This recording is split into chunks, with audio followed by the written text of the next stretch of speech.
ಅಲ್ವೋ? ಸ್ವಲ್ಪ ವಿಶೇಷ ಇದ್ದೇ ಇರ್ತದೆ ಬಿಡಿ. ನನ್ನ ಹಾಗೂ ಮೇಲಗೆಯ ಸಂಬಂಧ ಪ್ರಾರಂಭವಾಗಿ 25,000 ವರ್ಷಗಳು ಕಳೆದು ಹೋಯ್ತು ನೋಡಿ. ಗೊತ್ತೇ ಆಗಲಿಲ್ಲ. 25 ದಿವಸಗಳಷ್ಟೇ ಸಂತೋಷ. ಈಗ ಲೆಕ್ಕ ಹಾಕುವಾಗ ಸಿಕ್ಕಿದ್ದು 25,000 ವರ್ಷ ಕಳೆಯಿತು ಅಂತ. ಆಹಾ, ಸ್ವರ್ಗಲೋಕದ ಹೆಣ್ಣಾದರೂ ಈ ಆಶ್ರಮ ಧರ್ಮಕ್ಕೆ ಸರಿಯಾಗಿ ವ್ಯವಹರಿಸುತ್ತಾ ಇದ್ದಾಳೆ. ಅಂತೂ ನನ್ನ ಅವಳ ಸಾಂಗತ್ಯದ ಪರಿಣಾಮವಾಗಿ ಹೆಣ್ಣು ಮಗುವಿಗೆ ಜನ್ಮವನ್ನು ನೀಡಿದ್ದಾಳೆ. ಅಲ್ಲ, ಇವಳು ಮಾತ್ರ ಹೀಗೆಯಾ, ಲೋಕದ ಎಲ್ಲಾ ಹೆಂಗಸರು ಹೀಗೆ ಅಂತ ಗೊತ್ತಾಗುವುದಿಲ್ಲ. ಮದುವೆಯಾದ ಹೊಸತರಲ್ಲಿ ಅಯ್ಯೋ ಗಂಡನನ್ನು ಬಿಟ್ಟಿರುವ ಹೆಂಡತಿ ಅಂದಿರಲ್ಲ ನೋಡಿ. ನೀವೇ ನನ್ನ ಪ್ರಾಣ, ನೀವೇ ನನ್ನ ಬದುಕು, ನೀವೇ ನನ್ನ ಪ್ರಪಂಚ. ಅದೇ ಕೈಗೊಂದು ಮಗು ಬಂತ, ಆ ಪ್ರಪಂಚದಲ್ಲಿ ಗಂಡ ಇದ್ದಾನೆನ್ನುವುದನ್ನೇ ಹೆಂಡತಿಯರಿಗೆ ಮರೆತು ಹೋಗ್ತದೆ.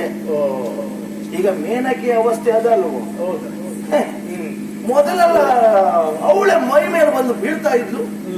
ಈಗ ಒಂದು ಕೈಗೆ ಮಗು ಬಂದ ಮೇಲೆ ಮೇನಕ ಎನ್ನುವ ಹಾಗೆ 10 ಬಾರಿ ಕರೆದರೂ ಪಾಪ ಅವಳಿಗೆ ಒಂದು ಸಾರಿ ಓ ಎನ್ಲಿಕ್ಕೆ ಕಷ್ಟ ಆಗುವುದು. ಒಟ್ಟು ನಾನು ಸುಧಾರಿಸಿಕೊಂಡಿದ್ದೇನೆ ಈಗ. ನೋಡು ಮೇನಕ, ಓ ಮೇನಕ, ಅಯ್ಯೋ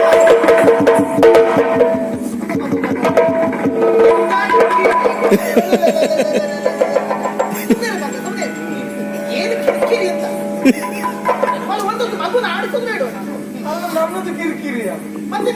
ಇದು ಓ ಅಂತ ಕೊಬ್ಬೆ ಹಾಕಿದ್ದೆ. ಅದು ನಿಮಗೆ ಕೇಳುವುದಿಲ್ಲ ನಾನು ಒಳಗಿದ್ರೆ. ಆಗ ಮಗುವಿನ ರೂಪ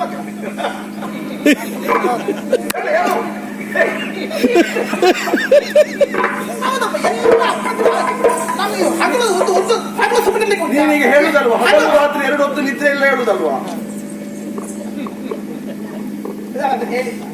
ಅದೇ ಹೇಳುದು ಗೊತ್ತು ನನಗೆ. ಮತ್ತೆ ಮಗಳು ಎಷ್ಟು ಉಪದ್ರ ಪಡ್ತಾಳೆ ನನಗೆ ಗೊತ್ತುಂಟೆ. ಅವಳು ರಾತ್ರಿಯೂ ಮಲಗುದಿಲ್ಲ. ಹಠ ಮಾಡುದಂದ್ರೆ ಹಠ ಮಾಡುದು. ನಿನ್ನ ಮಗಳಲ್ಲ ಹಠ ಮಾಡುದು. ಇಲ್ಲ, ಹಠದ ಮೇಲೆ ನಿಮ್ಮ ಹಾಗೆ ನೀನೇ ಹಠ ಮಾಡಿದ್ದು. ರೂಪ ಮಾತ್ರ ನನ್ನ ಹಾಗೆ ನನ್ನ ಮಗಳು. ರೂಪ ನನ್ನದು, ಹಠ ನಿನ್ನದ್ದೇ. ನೋಡು, ನಾನು ಆ ದಿವಸ ಬೇಕು ಅಂತ ಹೇಳಿದವಾಗ ನೀ ಎಷ್ಟು ಹಠ ಮಾಡ್ಲಿಲ್ಲ, ಬೇಡ ಅಂತ.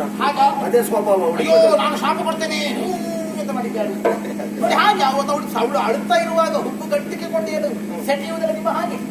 ಹೌದೌದು ನೋಡಿ ಮಗು ಚಂದ ಅಪ್ಪನಾಗಿ ಅಲ್ವಾ? ಚಂದ ಇಲ್ಲದೆ ಇರ್ತದ. ಬಣ್ಣ ನೋಡಿ ನನ್ನ ಹಾಗೆ. ಬಣ್ಣ ನನ್ನದ್ದೇ, ಬಂಗಾರದ ಮೈ ಬಣ್ಣ. ಹೊರಟ ಮೈ. ಅದೇ ಆ ಬಿಸಿಲಲ್ಲಿ ಕೂತ್ಕೂತಿಗೆ ನಾನು ಸ್ವಲ್ಪ ಎಣ್ಣೆ ಹಚ್ಚಿ ಸ್ನಾನ ಮಾಡಿದ್ರೆ ಸ್ವಲ್ಪ ಬಣ್ಣ ಬರ್ತೀವಿ. ಹೌದು, ಕಲೆ ಕೂತು ಅಪ್ಪನ ಹಾಗೆ. ಇದ ಸ್ವಲ್ಪ ಕಡಿಮೆ ಉಂಟು ಮತ್ತು ಬರ್ತದೆ. ಇದು ಭೂಮಿಯಿಂದ ಕನ್ನಡಕ್ಕೆಲ್ಲ ಬೆಂಕಿ ಹಾಕಿದ್ರೆ ಆಗುತ್ತೆ. ಹಾಗಾಗಿ ಇದು ನೋಡಿ ನವಿರಾದ ನನ್ನ ಹಾಗಿನ ಮುಂಗುರು. ಹಣ ನೋಡಿ ಎಷ್ಟು ವಿಶಾಲವಾಗುಂಟು. ನನ್ನ ಹಾಗೆ ಬಂಗಾರದ್ದಲ್ಲ, ನನ್ನ ಹಾಗೆ ಅರ್ಧ ಚಂದ್ರಾಕತ್ತೆ. ನನ್ನದು ಇದು ಹರಿಯಲಿ ತಂದವರೆಗೆ ಬೂದಿ ಬರದಾಗ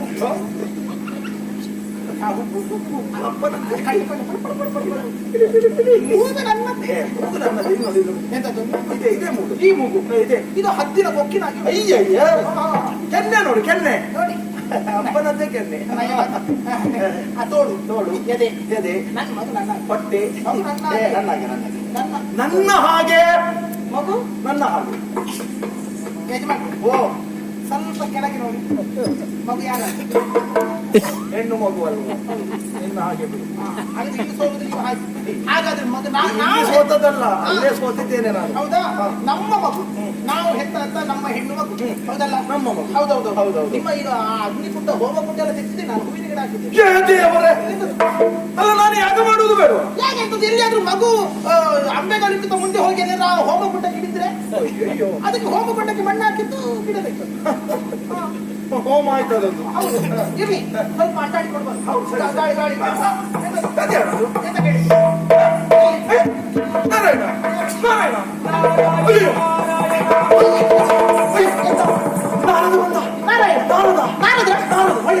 ನಾನು ನೀವು ಎದುರು ಹೋಗಿ ಗಂಡ ಹೆಂಡತಿ ನಾವೇನು ಅಧಿಕೃತ ಗಂಡ ಹೆಂಡತಿರಲ್ಲ. ಗೊತ್ತಾದ್ರೆ ಕಷ್ಟ. ನಾನು ಮರ್ಯಾದೆ ಹೋಗ್ತದೆ. ಅಲ್ಲಿ ಹೋಗುದಿತ್ತದ್ದು. ನಾನು ಇಷ್ಟೊತ್ತು ನಿಮ್ಮ ಜೊತೆ ಸಂಸಾರ ಮಾಡ್ಲಿಲ್ವಾ? ಸಂಸಾರ ಮಾಡಿದ್ಯಾ? ನಾರದ್ರು ಬಂದ್ರೆ ಮುತ್ತೈದೆ ಹೆಣ್ಣು ಮಕ್ಕಳು ಪೂರ್ಣ ಕುಂಭ ಸ್ವಾಗತ ಮಾಡ್ಬೇಕು. ಹೌದು, ಪೂರ್ಣ ನೀ ಬಂದು ನಾನು ಮರೆಯೋದೇ ಪ್ರಶ್ನೆ. ನಾರಾಯಣ ಬಂದು ನೀವು ಕೊಡಬಹುದು. ಅಲ್ಲಿ ಮಾರಿ ಬರ್ಬಟ್ಟೆ ನಾರಾಯಣ ಮೇಲಿಂದ ಬರ್ತಾ ಇದ್ದಾನೆ. ಯಾರು? ಬೆಳಕು ಬೆಳಕು ಕಾಣಿಸ್ತಾ ಉಂಟು. ಹೌದು, ನೀವು ಒಳಗೋಗು. ನೀನು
ಏನು ಅವಸರದಲ್ಲಿ ಬಂದ್ಬಿಟ್ರಿ?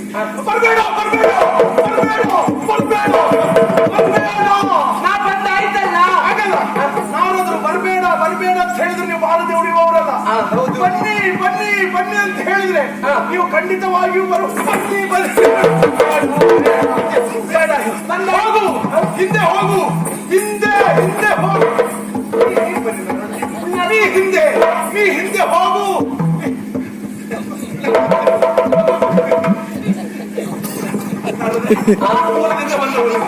ಪಾದ ಪೂಜೆ ಆಗಬೇಕು. ಆಯ್ತು ಸ್ವಾಮಿ. ಪುಣ್ಯಾತ್ಮ, ಪಾದ ಯಾವುದು ತಲೆ ಯಾವುದು ಗೊತ್ತಿಲ್ಲ.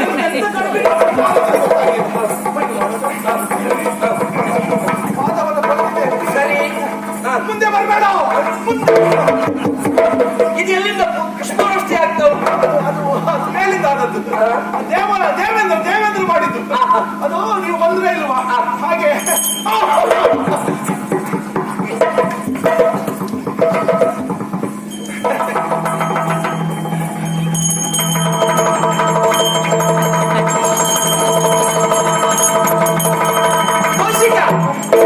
ನಿಮ್ಮಲ್ಲೆಲ್ಲ ಹಾಗೆ ಆರತಿಯನ್ನು ತಿರುಗಿಸುವುದಿಲ್ಲ, ಗಂಟಮಣಿಯನ್ನ ತಿರುಗಿಸುವುದು.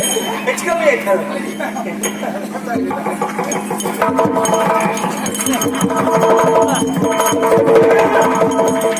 ಒಂದ್ ಕೆಲಸ ಮಾಡು, ನೀ ಆರತಿ ಮಾಡಿ ನನ್ನ ಮುಖವನ್ನು ಸುಡುವುದು ಬೇಡ. ಅದಕ್ಕೆ ತಾತ್ಕಾಲಿಕ ವ್ಯವಸ್ಥೆ ನಾನೇ ಮಾಡ್ಕೊಳ್ತೀನಿ.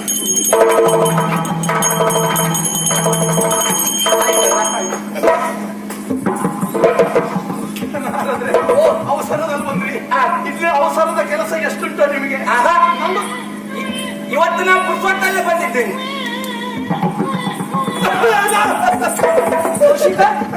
ಆ ಕಡೆಯಲ್ಲೆಲ್ಲ ಮಗು ಅಳುವಂತ ಸದ್ದು ಕೇಳಿ ಬರ್ತಾ ಉಂಟಲ್ಲ? ಕೇಳಿತಲ್ಲ ನಿಮಗೆ? ಹೌದು, ನನಗೆ ದಿವಸ ಕೇಳ್ತದೆ.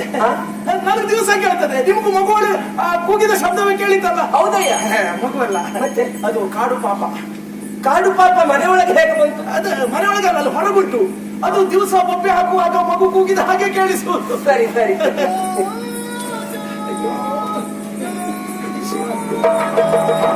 ಆ ಕಡೆಯಲ್ಲಿ ಯಾರೋ ಜೋಗುಳವನ್ನು ಹಾಡ್ತಾ ತೊಟ್ಟಿಲ ತುಂಬುವ ಶಬ್ದ ಕೇಳ್ತಾ ಉಂಟು. ಹಾಗೆ ಕೇಳಿಸ್ತಾ ಉಂಟಲ್ಲ, ಜೋ ಜೋ ಅಂತ. ಅದು ಹಾಗೆ ಕೇಳಿಸುವುದು. ಅಂದ್ರೆ ಈ ಸೆಕೆಗಾಲಕ್ಕೆ ಜೋರು ಗಾಳಿ ಬರುವುದು. ಅಲ್ಲಿ ಬಿದಿರ ಹಿಂದಿರುವ ಒಂದಕ್ಕೊಂದು ಬಿದಿರುತ್ತಾಗಿ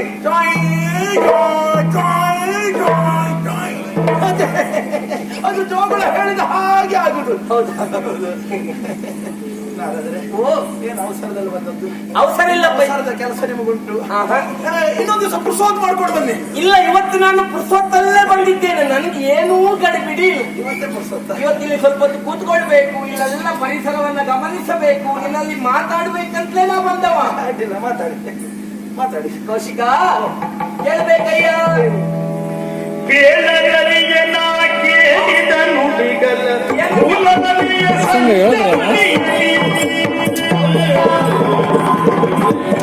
ಕೌಶಿಕ,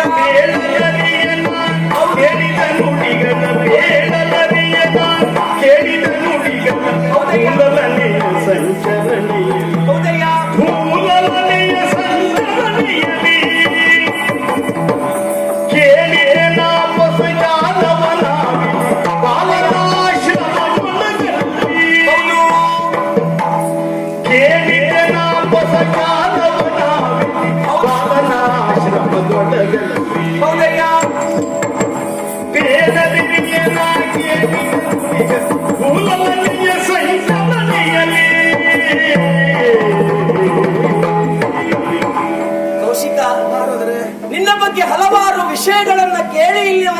ಬಂದವ. ಯಾವುದದು?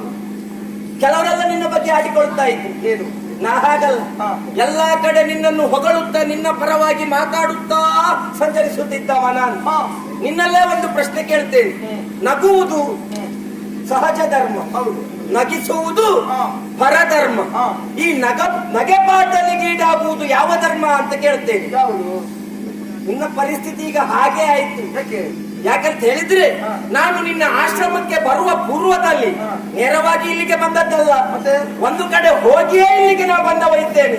ತಿರುಗಾಟ ಪ್ರಾರಂಭ ಆಗುವುದೇ ಹಾಗೆ ಅಲ್ವ? ಹೌದು. ನಿಂತಲ್ಲಿ ನಿಲ್ಲುವುದಿಲ್ಲ, ಅಲ್ಲಲ್ಲ ಹೋಗ್ತಾ ಇರ್ತೀರಿ. ನಾ ಹೋದದ್ದು ಯಾರ ಬಳಿಗೆ ಗೊತ್ತುಂಟಾ? ವಸಿಷ್ಠರ ಆಶ್ರಮಕ್ಕೆ ಹೋಗಿ ಇಲ್ಲಿಗೆ ಬಂದವ ನಾನು. ಹೌದಯ್ಯ, ವಸಿಷ್ಠರ ಆಶ್ರಮಕ್ಕ? ಹೌದು. ವಸಿಷ್ಠನಿದ್ದಲ್ಲಿಗ? ಹಾ. ಏನಂತೆ ಅವನದ್ದು? ಬ್ರಹ್ಮ ಋಷಿಯುತಾನಾಗುವೆಯೆಂದು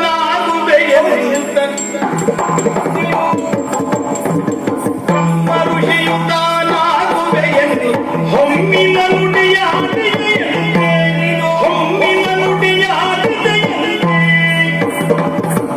ಕಮ್ಮ ಕೋಲನಿಗೆ ವಶವಾಗುತ್ತದೆ ಸುಮ್ಮನೆ ತಪ್ಪಬಿಟ್ಟಿದೆಯಂತೆ. ಕಮ್ಮ ಕೋಲನಿಗೆ ವಶವಾಗುತ್ತಾನೆ ಸುಮ್ಮನೆ ತಪ್ಪಬಿಟ್ಟಿದೆಯಂತೆ. ಬ್ರಹ್ಮ ಋಷಿಯುತಾನಾಗುವೆಯೆಂದು ಹೊಮ್ಮಿನ ನುಡಿಯಾಡಿದೆಯಂತೆ.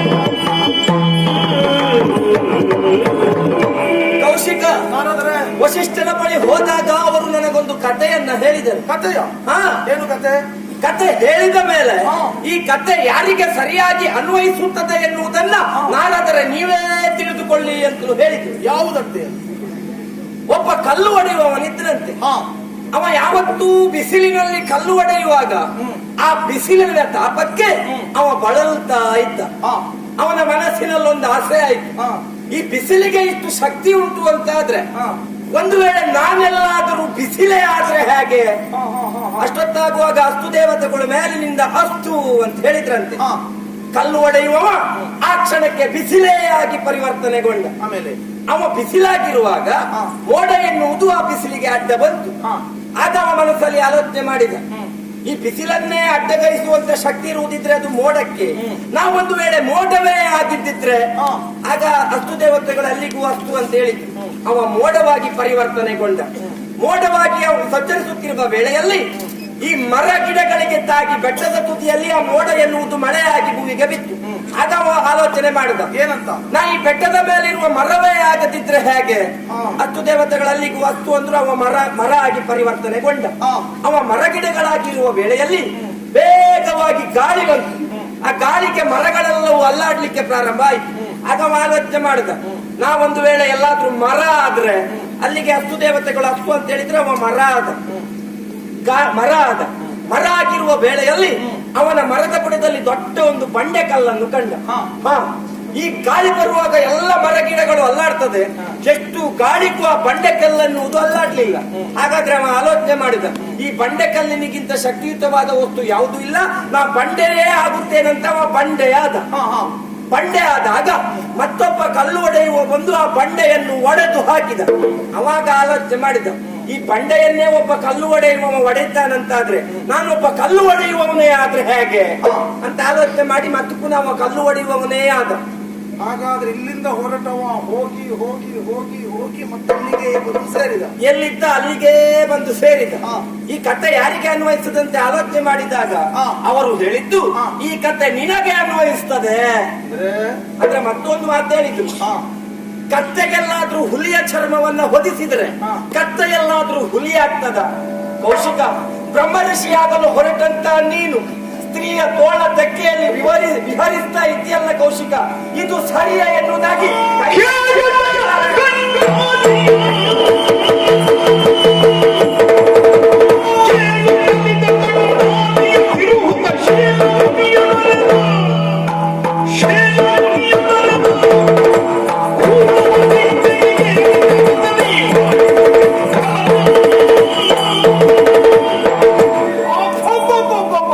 ನಿನ್ನ ಕುರಿತಾಗಿ ಆ ವಸಿಷ್ಠರು ಕೈ ತಟ್ಟಿ ನಗಾಡ್ತಾ ಇದ್ದಾರೆ. ಕಲ್ಲೊಡ್ಡನ ವಿಷಯವನ್ನು ಹೇಳ್ತಾರಲ್ವಾ? ಹೌದು. ಹೊರಟವ ಮತ್ತೆ ಪುನಃ ಅಲ್ಲಿಯೇ ಬಂದು ಸೇರಿದ. ನಿಜ. ಏನು ನನಗೆ ಅರ್ಥ ಆಗಿದೆ ಎಂತದ್ದಲ್ಲ. ರಾಜರ್ಷಿ ಆದಂತಹ ವಿಶ್ವರಥ ಬ್ರಹ್ಮರ್ಷಿ ಆಗುವುದಕ್ಕೆ ಹೊರಟ ಹಾ. ಆದ್ರೆ ಅವನಿಂದ ಆಗಲಿಲ್ಲ. ಹಾ. ಅವನದ್ದೇ ಮೊದಲನೆಯ ಗುಣ ಅವನಲ್ಲಿ ಹಾಗೇ ಬಂತು ಎನ್ನುವ ಹಾಗೆ. ಹೌದು. ನಾನಾದರೆ ಓ. ನನಗೆ ವಶಿಷ್ಠನನ್ನು ನೋಡಿರಾಗುವುದಿಲ್ಲ. ಹಾ. ಅವನಲ್ಲಿ ಪಂಥವನ್ನು ಮಾಡಿ ಬಂದವರು ನಾನು ಬ್ರಹ್ಮರ್ಷಿ ಆಗ್ತೇನೆ ಎನ್ನುವ ಹಾಗೆ. ಹೌದು. ಈಗಲೂ ನಿಮ್ಮ ಹತ್ರ ನಾ ಹೇಳುವುದನ್ನೇ. ಹಾ. ಬ್ರಹ್ಮರ್ಷಿ ಆಗುತ್ತೇನೆ. ಹಾ. ಮತ್ತೆ ತಪಸ್ಸನ್ನು ಆಚರಿಸುತ್ತೇನೆ. ಹಾ. ಬ್ರಹ್ಮರ್ಷಿ ಪದವಿಯನ್ನು ನಾ ಪಡೆಯುವ ತನಕ ಹಾ. ನಿಮಗೂ ನಾ ಮುಖ ತೋರಿಸುವುದಿಲ್ಲ. ಹೌದಾ? ಇದು ನನ್ನದ್ದು ಮಾತಿನ ಮಾತು. ಹಾಗಾದ್ರೆ ಶುಭವಾಗಲಿ. ಈ ಬ್ರಹ್ಮರ್ಷಿ ಆದ ದಿವಸ ನಾನು ನಿನ್ನನ್ನು ನೋಡ್ಲಿಕ್ಕೆ ಬರ್ತೇನೆ. ಹಾಗೆ ಆಗಲಿ.